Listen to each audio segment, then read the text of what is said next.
Shalom. Ya, lama sekali saya tidak ke Semarang ya, 1 bulan ya. Puji Tuhan. Saya percaya bahwa meskipun hari-hari ini dunia sedang tidak mudah, betul ya, kita menghadapi situasi yang tidak mudah. Tapi bersyukur kalau kita boleh ada di tempat ini, artinya Tuhan itu punya rencana yang indah bagi setiap kita. Tuhan itu berlimpah dengan kasih setia atas setiap kita. Pagi hari ini saya bagikan bagaimana kita berkenan di tengah tantangan. Katakan sama-sama yuk, berkenan di tengah tantangan. Iya, berkenan di tengah tantangan. Hidup di zaman yang penuh tantangan. Hari-hari ini kita hidup di zaman yang tidak mudah. Situasi dunia tidak mudah.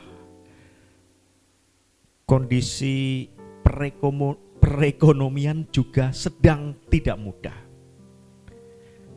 Di Indonesia goncangan politik masih terjadi. Ada banyak hal yang luar biasa yang merupakan sesuatu yang berat yang harus kita alami.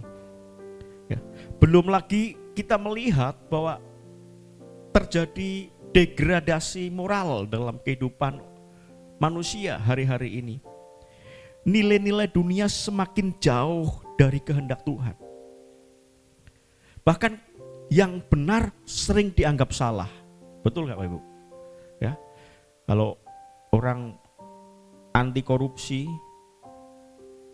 di tengah orang-orang yang suka korupsi, justru yang anti korupsi ini dianggap salah. Itu yang terjadi hari-hari ini. Dosa dianggap hal yang biasa. Itu yang terjadi hari-hari ini. Tapi hari ini kita mau belajar bagaimana kita tetap berkenan di tengah tantangan.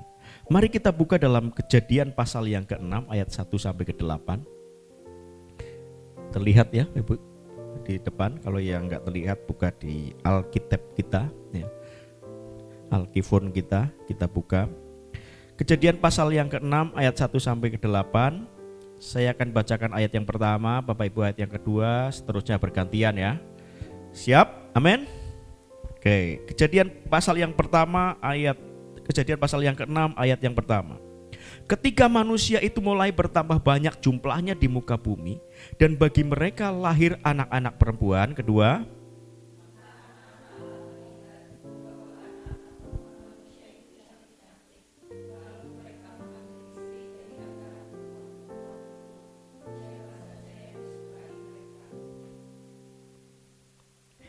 berfirmanlah Tuhan, Rohku tidak akan selama-lamanya tinggal di dalam manusia. Karena manusia itu adalah daging, tetapi umurnya akan 120 tahun saja. 4.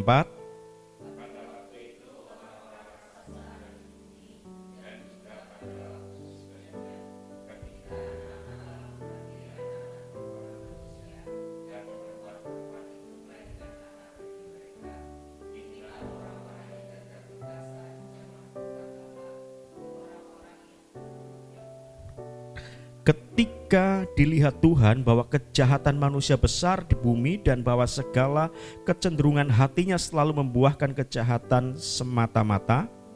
6.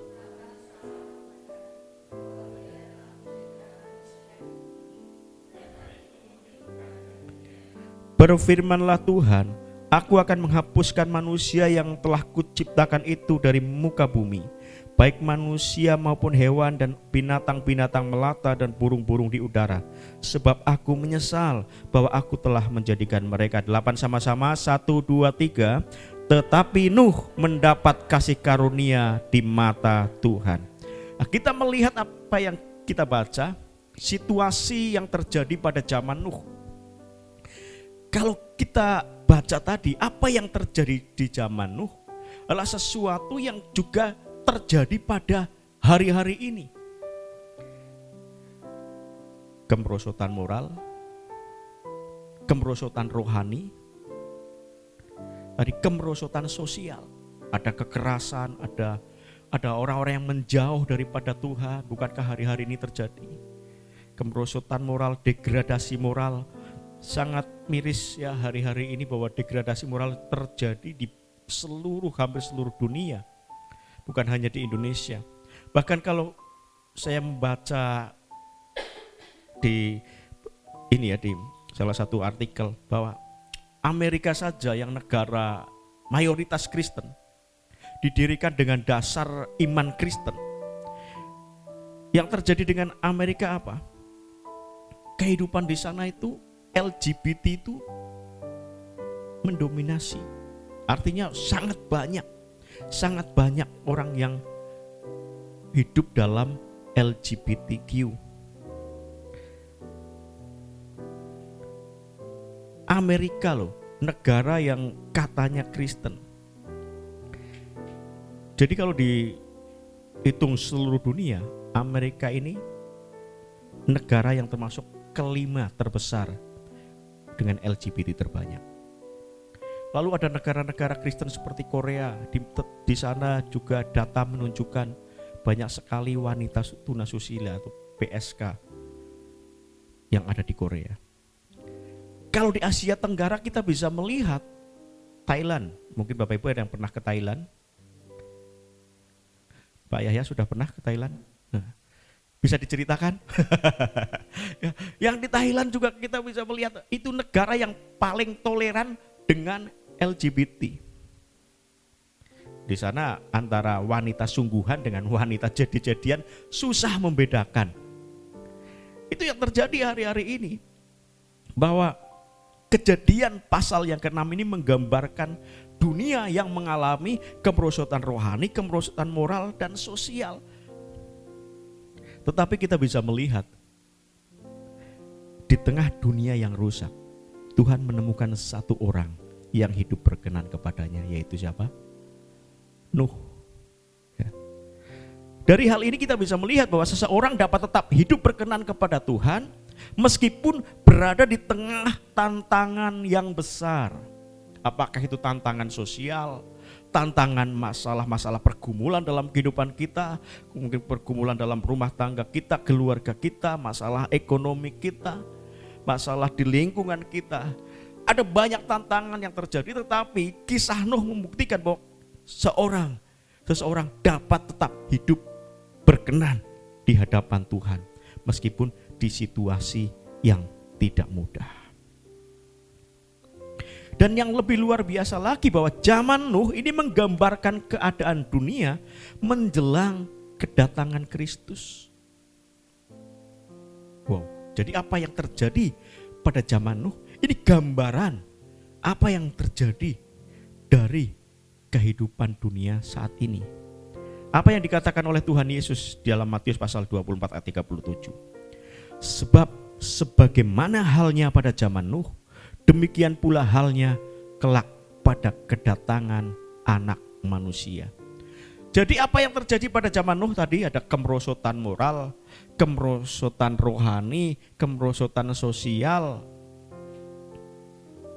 Itu yang terjadi sebelum Yesus datang untuk kali yang kedua. Orang kemerosotan rohani itu luar biasa.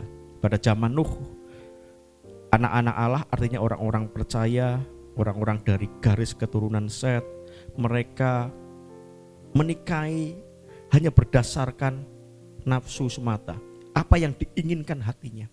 Bukankah hari-hari ini juga demikian? Banyak orang meninggalkan Kristus, meninggalkan imannya kepada Tuhan Yesus hanya karena pasangan hidup. Gampang sekali meninggalkan iman hanya karena pasangan hidup. Ada kemerosotan rohani. Orang-orang yang mau meninggalkan Yesus, kenapa? Tidak punya dasar iman yang kuat dalam hidupnya. Ada kekerasan di mana-mana. Seperti pada zaman Nuh juga ada zaman sekarang. Berita-berita kekerasan terjadi di mana-mana. Yang terbaru kemarin ya, yang menyekap pacarnya. Ada orang sampai begitu jahatnya sedemikian. Belum lagi kisah-kisah yang lain dan sebagainya. Itu yang terjadi. Degradasi moral, degradasi kerohanian, degradasi sosial terjadi. Nah, gambaran dari kehidupan hari-hari ini. Dan hal yang sama saudara, ketika zaman Nuh, orang itu tidak tahu apa yang akan terjadi ketika Tuhan memerintahkan kepada Nuh untuk membuat bahtera, kapan air bah itu datang tidak ada yang tahu. Begitu juga dengan zaman kita hari ini. Kapan Yesus datang tidak ada yang tahu. Yang harus kita lakukan adalah berjaga-jaga. Hidup berkenan seperti Nuh. Sama-sama tidak tahu kapan waktunya. Hukuman air bah pada zaman Nuh adalah peringatan, penghakiman. Dan Tuhan Yesus sudah mengingatkan, seperti pada zaman Nuh, demikian juga pada waktu Yesus akan datang kembali. Dan Nuh adalah gambaran dari orang benar karena iman. Kita belajar dari seorang yang bernama Nuh ini. Dia adalah gambaran dari orang yang hidup karena iman. Gambaran dari gereja Tuhan yang sungguh-sungguh percaya. Dan saya rindu yang ditemukan oleh Tuhan adalah saudara dan saya. Kita semua itu ditemukan seperti Nuh. Orang-orang yang tetap setia, orang tetap mengasihi Tuhan. Orang yang berkenan di hadapan Tuhan di tengah dunia yang sedang rusak. Dunia yang penuh dengan kekerasan. Dunia yang penuh dengan kemerosotan moral, kemerosotan rohani. Tuhan mendapati ada seorang bernama Bapak Robi. Tuhan mendapati ada seorang bernama Mbak Devi yang berkenan di hadapan Tuhan. Seorang yang bernama Abigail, seorang yang berkenan di hadapan Tuhan. Dan kita semua, Tuhan mendapati itu. Jelas Alkitab mengatakan Nuh adalah bagian dari pahlawan iman yang disebutkan dalam kitab Ibrani. Artinya Nuh adalah orang yang benar, hidup karena iman kepada Yesus, kepada Tuhan. Hidup karena iman, itu yang Tuhan mau dalam kehidupan kita. Didapatilah orang yang berkenan, orang yang hidup karena iman. Nah, bagaimana cara kita hidup berkenan di hadapan Tuhan? Berapa hal yang saya bagikan dari kisah Nuh ini. Kita belajar dari seorang yang bernama Nuh. Yang pertama, hidup dalam kasih karunia Allah. Kejadian 6 ayat 8 dikatakan, Nuh mendapat kasih karunia di mata Tuhan. Apa itu kasih karunia? Kasih karunia adalah pemberian yang sebenarnya tidak layak kita terima, tapi Tuhan anugerahkan kepada kita. Jadi kemurahan hati Allah, hak prerogatif Allah untuk menyatakan kasih-Nya kepada kita. Dan kita bisa menerima Kristus sebagai Tuhan dan Juru Selamat. Kita bisa mengenal Yesus adalah kasih karunia. Dan orang yang telah menerima Kristus Yesus sebagai Tuhan dan Juru Selamat, kita akan terus mendapatkan kasih karunia demi kasih karunia. Dan kasih karunia inilah yang memampukan kita untuk menjalani kehidupan yang sedang tidak mudah ini. Di masa yang tidak mudah ini. Jadi kata kasih karunia dalam kehidupan Nuh ini, dalam ayat tentang Nuh tadi, menunjukkan bahwa hidup Nuh itu bukan karena kekuatannya, tetapi karena anugerah Tuhan. Dia tetap bisa bertahan di tengah situasi yang tidak mudah. Kenapa? Karena kasih karunia Tuhan.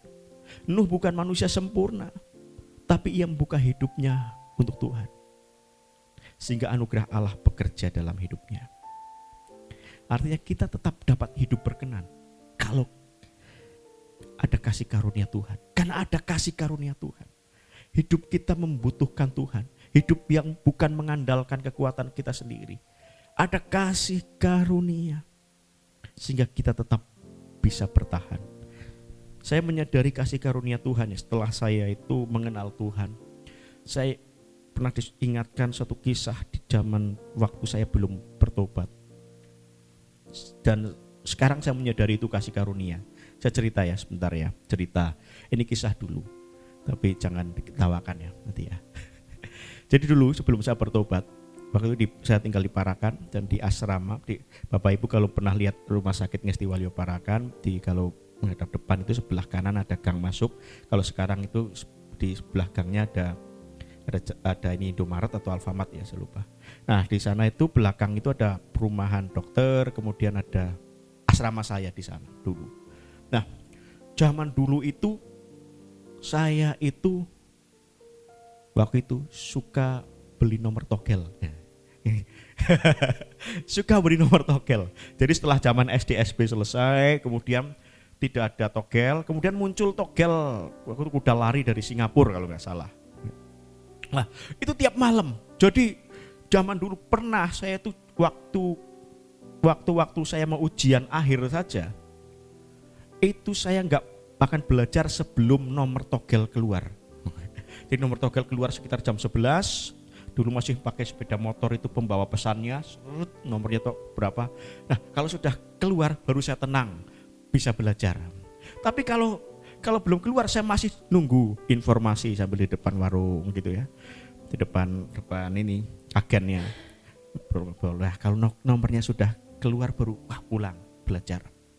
Nah, saya waktu itu pokoknya segala macam bicara itu ingin terima wangsit, ilham, ini nomornya nanti malam yang keluar berapa.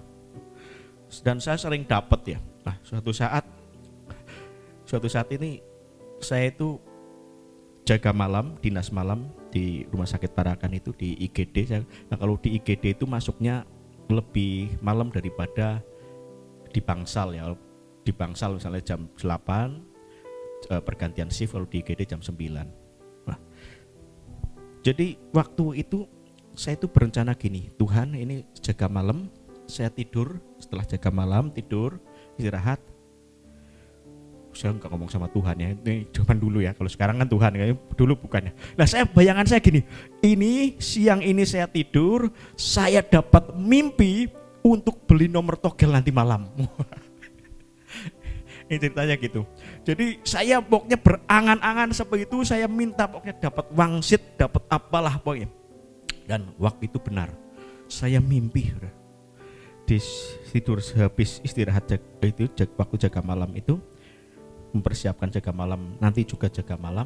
Jadi saya mimpi, saya dikasih orang itu telur dua. Tek, begitu langsung saya bangun siang itu. Sebelum makan siang saya bangun, wah ini pasti nanti yang keluar buntutnya 00. ini kalau orang ini semua diartikan ya. Nah, saya berencana gini, nanti sebelum saya berangkat dinas malam, saya akan mampir dulu ke agen, beli nomor togel 00, saya mau beli sekalian yang banyak, mantep, pasti keluar. Wah, luar biasa. Itu sudah saya rencanakan. Sejak saya jaga malam sebelumnya, saya sudah merancangkan seperti itu. Nanti bermimpi, saya beli. Dan ternyata ini yang namanya kasih karunia. Saya siap-siap, ketika sore hari sudah siap-siap. Begitu mau berangkat, hujan besar. Hujan besar. Seketika saya lupa mau beli togel. Begitu saya jalan, melipir gitu, udah pakai jaket jeans, itu zaman dulu keren sekali jaket jeans zaman dulu ya. Wah, pakai seragam tapi belakang jaket jeans, saya melipir jalan, ngeyup gitu. Tiba-tiba ada yang namanya Dokter Gowo keluar dari pintu rahasia, pintu kecil yang memang dia punya kuncinya untuk dia itu ini ya, keluar dari rumah sakit sampai masuk ke perumahannya dia rumah. Ada Dokter Gowo, langsung saya bilang, dok, saya ikut masuk gitu. Karena yang punya kunci di situ hanya Dokter Gowo dan salah satu dokter lain. Saya masuk situ karena hujan. Saya lupa beli togel. Dan jaga malam selesai, saya pulang. Terus istirahat, saya baru ingat, waduh tadi malam kok lupa beli togel ya. Nomor yang keluar berapa?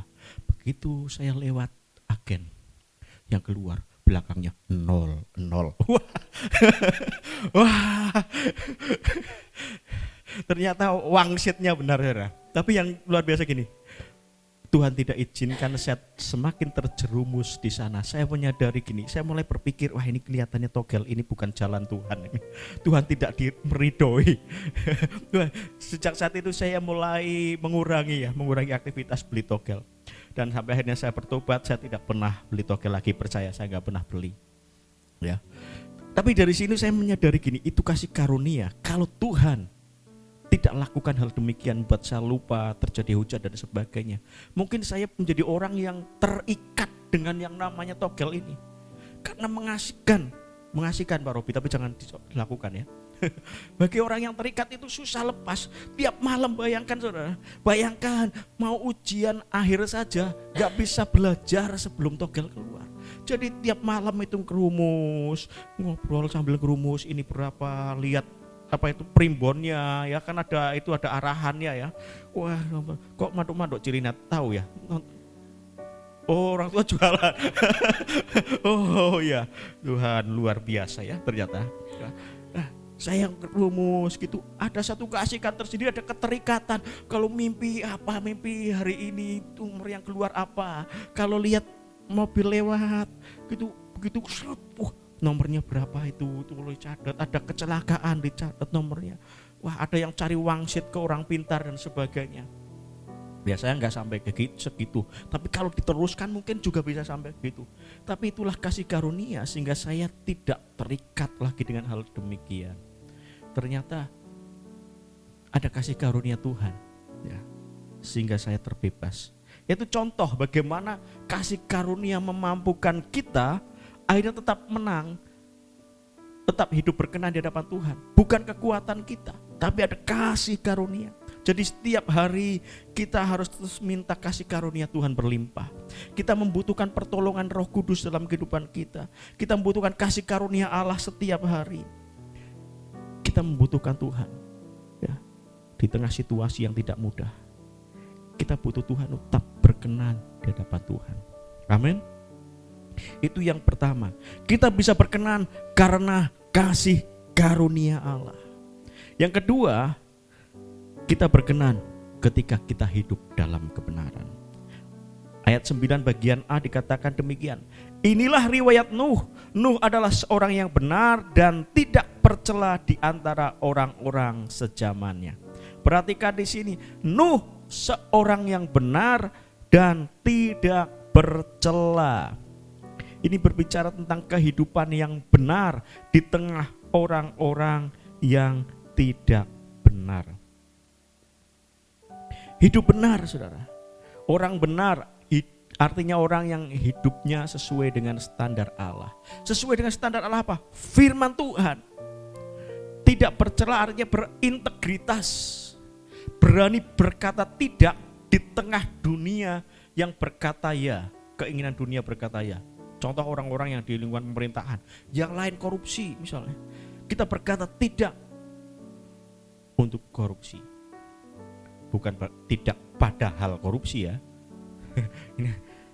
Karena padahal ini penekanannya bisa artinya berbeda. Penekanan berbeda artinya berbeda. Kita bisa berkata tidak di tengah anak-anak muda misalnya, di tengah lingkungan yang hidupnya jauh dari Tuhan, hidup dalam kehidupan yang salah. Kita berkata tidak kepada mereka dan tetap mengarahkan diri kepada Tuhan. Inilah kehidupan benar. Orang percaya dipanggil untuk hidup menurut firman, bukan menuruti keinginan dunia. Nuh hidup saleh di tengah orang-orang yang tidak saleh. Nuh hidup benar di tengah orang-orang yang hidupnya tidak benar. Dia memiliki integritas.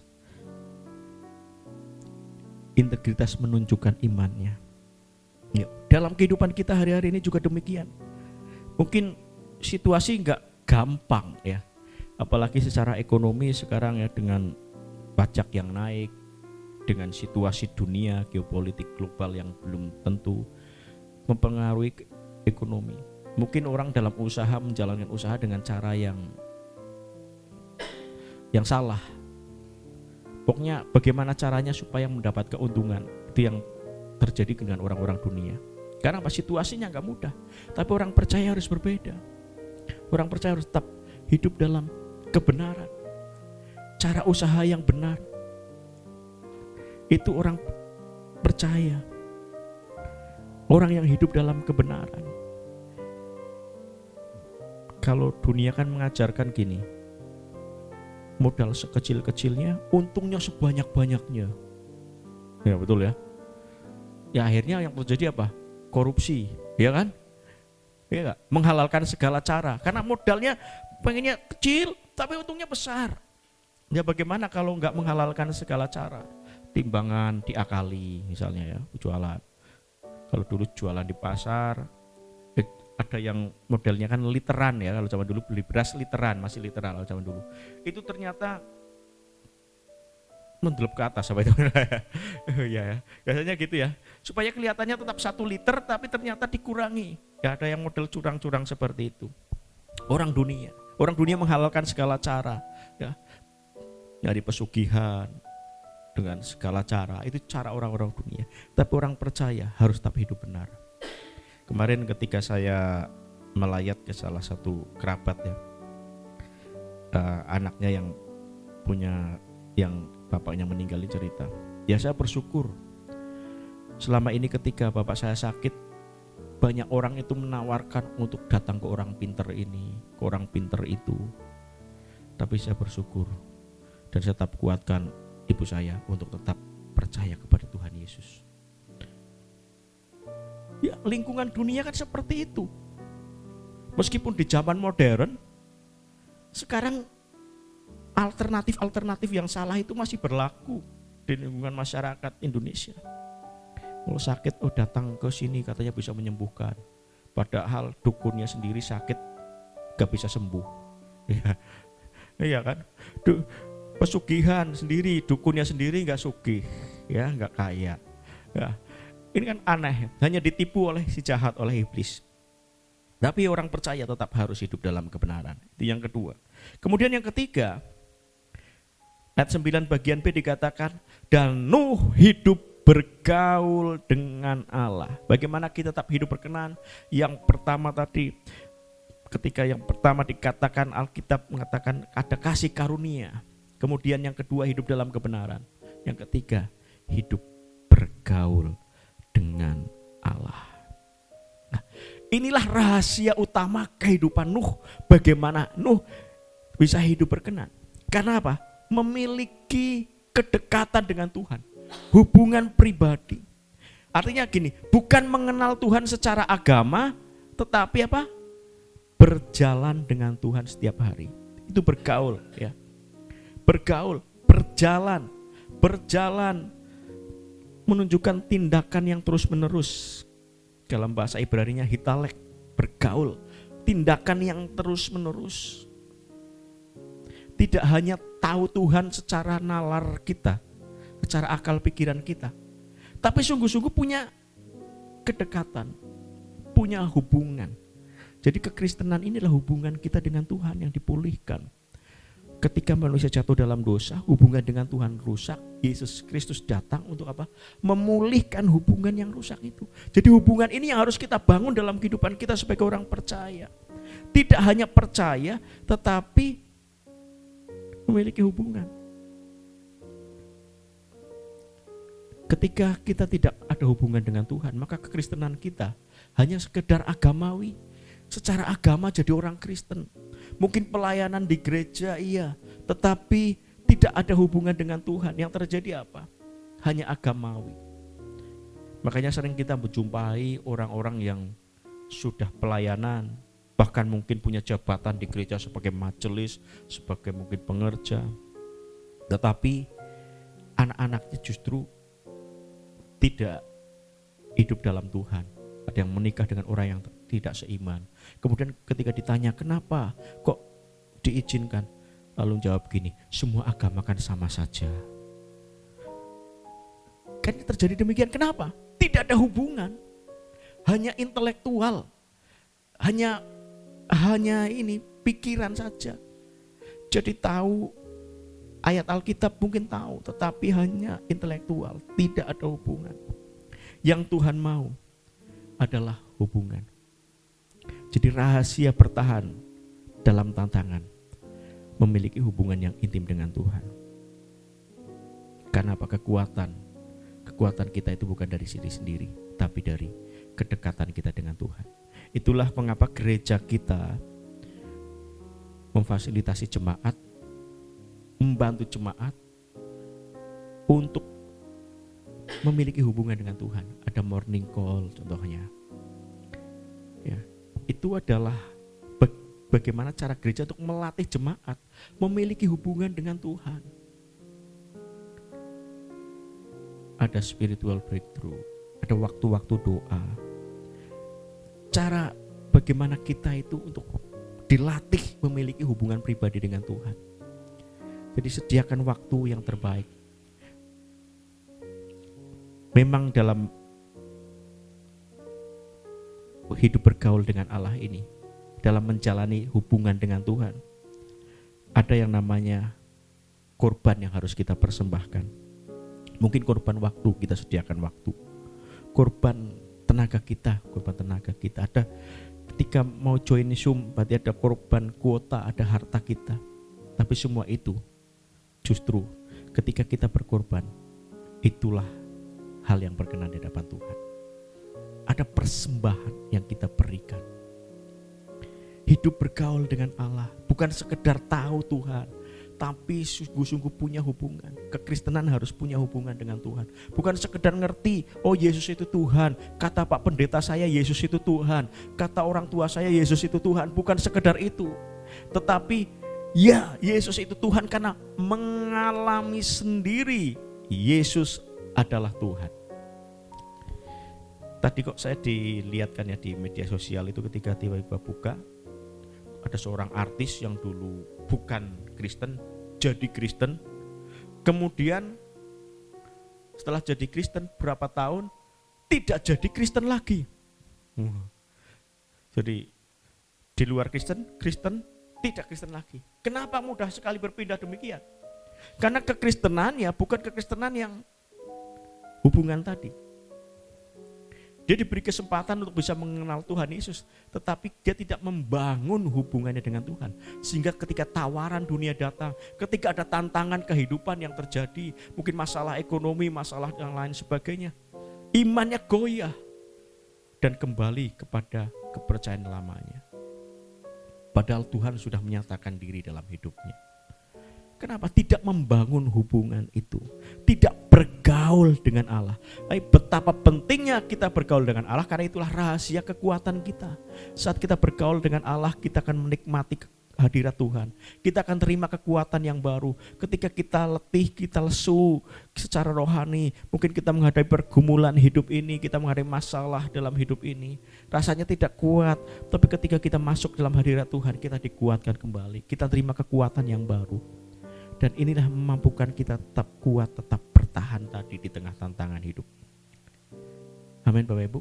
Ayo bangun hubungan dengan Tuhan ini. Kemudian yang keempat, yang terakhir, ada sukacita. Amin. Puji Tuhan. Wah, tapi sukacita karena yang terakhir ini ya, kelihatannya ya. Yang keempat, Kejadian 6 ayat 22 dikatakan, lalu Nuh melakukan semuanya itu tepat seperti yang diperintahkan Allah kepadanya. Demikianlah dilakukannya. Yang keempat bicara tentang ketaatan total kepada Tuhan. Perhatikan ini, Nuh melakukan semuanya itu, artinya perintah Tuhan. Perintah Tuhan apa? Kalau Bapak Ibu baca dalam ayat-ayat sebelumnya, perintah Tuhan untuk membuat bahtera. Perintah Tuhan untuk mengisi bahtera itu dengan binatang-binatang yang hidup di bumi, satu pasang, supaya mereka itu datang ke bahtera, masuk ke bahtera. Dan apa yang diperintahkan Tuhan itu dikatakan tepat seperti yang diperintahkan Tuhan, tepat dilakukan oleh Nuh. Ini yang luar biasa. Tepat, padahal bahtera itu jelas ada ukurannya, detail-detailnya. Ya, dari kayu apa? Dari kayu gofir, kemudian ukurannya berapa tingkatnya berapa, ukurannya berapa, panjang lebarnya. Tapi Nuh bisa tepat dilakukan. Kita belajar dari ketaatan Nuh apa? Yang pertama, ketaatan yang tidak menunda, segera. Ya, tadi malam di spiritual break itu saya juga sampaikan bagaimana seorang hamba yang berkenan di hadapan Tuhan.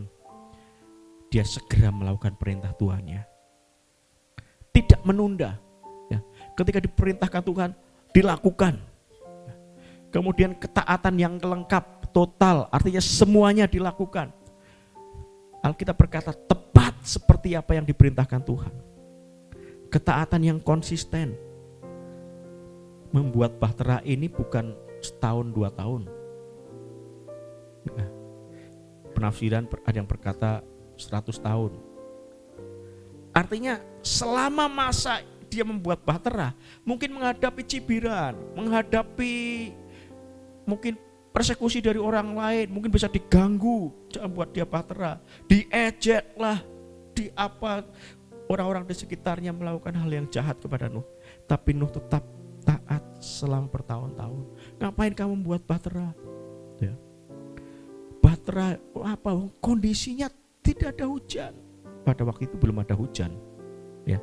Jadi zaman Nuh ini sebelum air bah terjadi, hujan belum ada. Yang namanya hujan orang nggak tahu hujan itu apa. Karena bumi masih mengeluarkan embun yang menutupi bumi. Nah, ketaatan yang lahir dari iman, percaya meskipun belum pernah melihat air bah.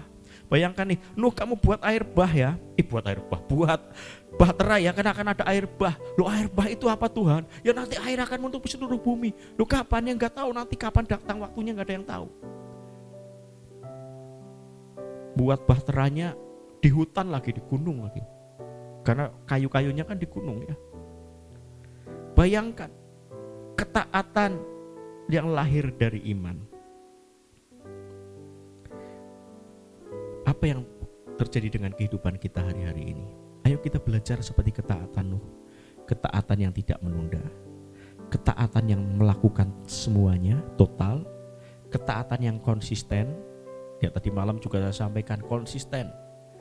Jangan hanya di awal. Di awal menyala-nyala, tapi berikutnya mulai meleret. Nah, gak boleh seperti itu. Tapi harus menyala-nyala terus, setia terus ya. Ketaatan yang lahir dari iman. Ketika hari-hari ini kita diajar Tuhan untuk taat meskipun belum tahu, belum melihat, apakah kita mau tetap taat?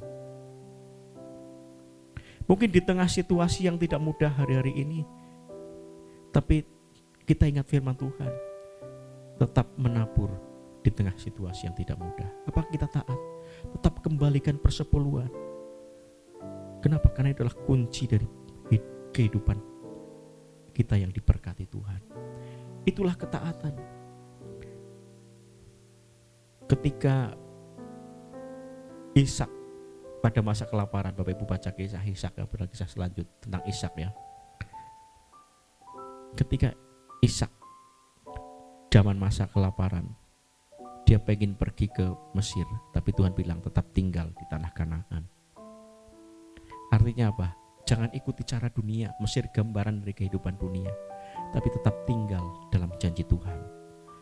Lalu apa yang dilakukan? Menaburlah Ishak di tanah yang kering. Dan ketika ia menabur, justru ia diberkati Tuhan. Hari-hari ini pun juga demikian. Tetap setia menabur, tetap setia kembalikan persepuluhan karena adalah milik Tuhan. Maka saudara akan mengalami janji dan berkat Tuhan yang luar biasa. Itulah ketaatan. Ketaatan meskipun kita belum melihat, situasi tidak mudah, tetapi kita tetap taat. Ya, Nuh percaya akan sesuatu yang belum kelihatan.